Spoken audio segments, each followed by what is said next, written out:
ಶ್ರೀ ಗುರುಭ್ಯೋ ನಮಃ.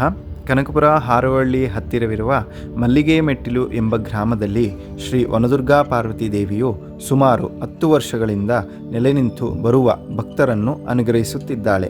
ಈ ಕ್ಷೇತ್ರದಲ್ಲಿ ಒಂದೇ ಮೂರ್ತಿಯಲ್ಲಿ ಪಾರ್ವತಿ ಹಾಗೂ ವನದುರ್ಗೆ ಪ್ರತಿಷ್ಠಾಪನೆ ಆಗಿದ್ದು ಭಕ್ತಾದಿಗಳ ಸಕಲ ಬೇಡಿಕೆಗಳನ್ನು ಈಡೇರಿಸುತ್ತಾ ನೆಲೆಸಿದ್ದಾಳೆ.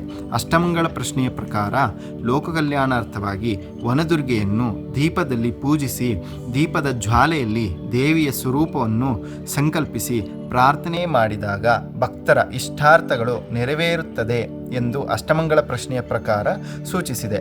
ಈ ಕ್ಷೇತ್ರದಲ್ಲಿ ವನದುರ್ಗೆಯು ಬರುವ ಭಕ್ತಾದಿಗಳ ಪ್ರಶ್ನೆಗಳಿಗೆ ತೀರ್ಮಾನವನ್ನು ಕೊಡುತ್ತಿದ್ದು ತಾಯಿಗೆ ಸತ್ಯದೇವಿ ಎಂದು ಹಾಗೂ ದೀಪಕ್ಕೆ ಸತ್ಯದೀಪ ಎಂದು ಕರೆಯಲಾಗಿದೆ. ಇದೇ ಡಿಸೆಂಬರ್ 1ನೇ ತಾರೀಕು ಭಾನುವಾರದಂದು ಅಮಾವಾಸ್ಯೆಯಂದು ಕಾರ್ತೀಕ ಮಾಸದ ಪ್ರಯುಕ್ತ ಸತ್ಯದೀಪ ಪ್ರತಿಷ್ಠಾಪನೆ ಮಾಡಲಾಗುತ್ತಿದೆ. ಭಕ್ತಾದಿಗಳು ಹೆಚ್ಚಿನ ಸಂಖ್ಯೆಯಲ್ಲಿ ಭಾಗವಹಿಸಿ ದೇವಿಯ ಕೃಪೆಗೆ ಪಾತ್ರರಾಗಬೇಕೆಂದು ವಿನಂತಿ.